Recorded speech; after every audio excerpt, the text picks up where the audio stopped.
Hey guys, welcome back to World of Tanks. You join me in an already commencing game on El Haluf.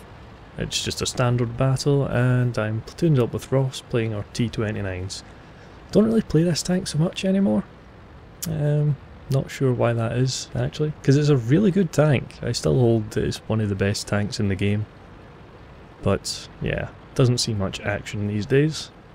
Too busy grinding out other things like American autoloaders, I suppose. But yeah, showing you this replay today because it kind of ended in an interesting manner. But we'll get to that eventually. So we're just heading up north to the standard battle area for heavy tanks. And the T-29 is very well suited for this, especially when you're spawning in the south side. You've got that excellent turret armour. I believe it's 279 at the front, so yeah. The American heavies are well known for that. Excellent turret armour. And also the gun depression to go with it that you need when you're assaulting a corner like this. So we're just climbing the hill, and it looks like we've got a good few targets up here. KV-1, T-29, should say excellent matchmaking for a T-29. Getting a good chunk of tier 5s, never going to complain. And we've got a KV-1 facing the wrong way. So we'll get a shot in the back of his turret. And then see if we can get the killing blow. But he backs off into cover. Drive forward, we take a hit there. But, you know, wanted to put more pressure on the enemy T-29 since he'd already lost half his health. And there we go, he's fired, so... Oh, but the KV-1 comes out, so we'll get a shot on him, finish him off. And Ross will be reloaded before I am, so he can kill the T-29. Or not, okay. So I'll kill the T-29, and that's us won that corner already. So we'll just advance up, we've got an 88 in the sniper position. So stop here, put a little bit of pressure on him. Don't know if we hit, but I'm fairly confident that one would have went in.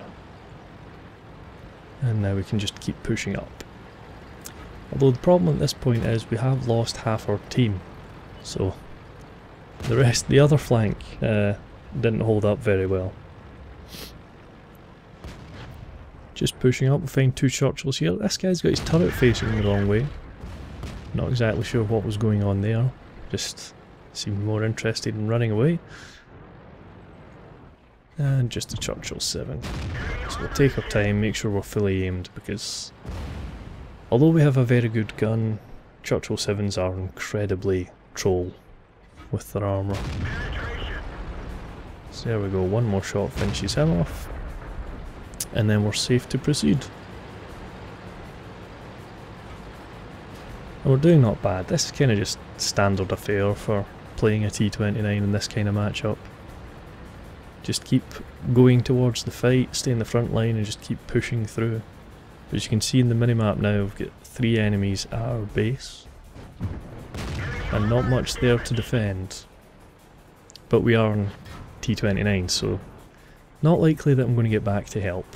So we'll just carry on pushing this flank and making our way into the enemy base. Finish off the 88 there. Haven't played my 88 in a while, just not so keen on the thing. It is that the problem with the British tank destroyers, the 88 and the 87, is that massive weak spot of the commander's cupola. Doesn't make for a very enjoyable experience. So it's at this point we're noticing our base looks like it's in a lot of trouble. So I'm asking the Jagdpanzer 4 to fall back and go defend the base, because of the 3 of us up here, I'm a T-29, I'm not getting back, and the other guy is VK 3001H?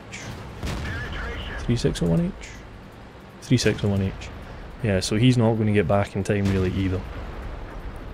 So I was asking the Jagdpanzer to fall back because he was the only one that could have made it in time. But nevertheless, chose not to. Not saying what he done was wrong or anything, it's just I like to err on the side of caution. Ross is heading back anyway, but again, he is in a T29, so it's unlikely he'll get there.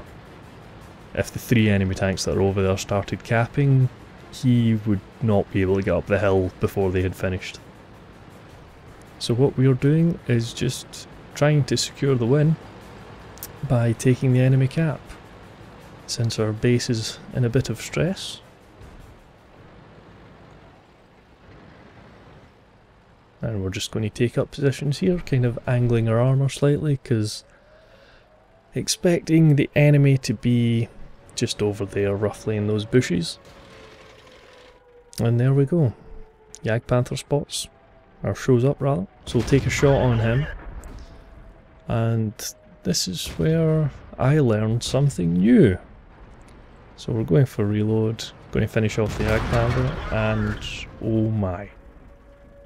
Yeah, that was a friendly tank.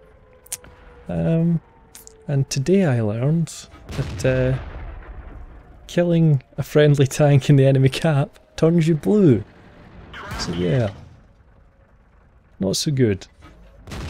Unfortunately, I wasn't able to see that since I was fully zoomed in sniper mode. So the first I heard of it was, oh dear, we've killed an ally. So yeah, it's not something like I was on the verge of turning blue. I don't do a lot of team damage other than accidents. So it's not like I was kind of, you know, teetering on the border of turning blue. This is a system that's implemented. Basically, if you can imagine 2 people capping and one of them decides, I want an invader medal, so they just team kill their friendly in the cap zone. It's to kind of, you know, discourage that sort of thing. So if you kill an enemy tank in the cap circle, you will instantly turn blue. I don't know about just doing damage, or if it has to be a killing blow, but yeah. Not that I'm trying to find your ways around this or anything, it's just...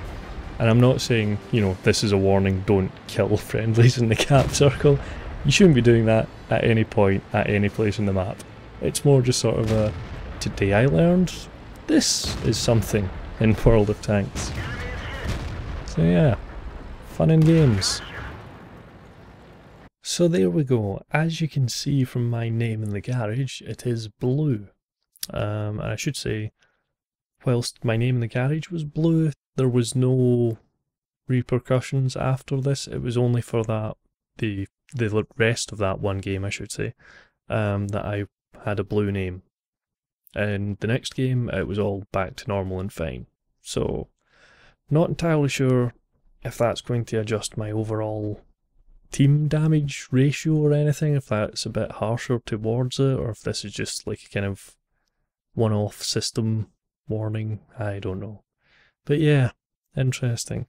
And it was actually strange this happened, well, you can see the date in the screenshot there. It was on the 21st of January, and Quickie Baby put up a video at the start of February where the exact same thing happened to him. Although he was shooting from about 600 metres away or something, where he couldn't actually see the tanks rendered. So, yeah, bit strange, bit of a coincidence, but hey. So as we look at the more detailed stats, you can see we managed to pick up Brothers in Arms, which isn't too bad. Ross and I picking up 5 kills apiece, killing off 2/3 of the enemy team ourselves. Always nice when that happens. 4,500 damage, and a good amount of XP, 1,422.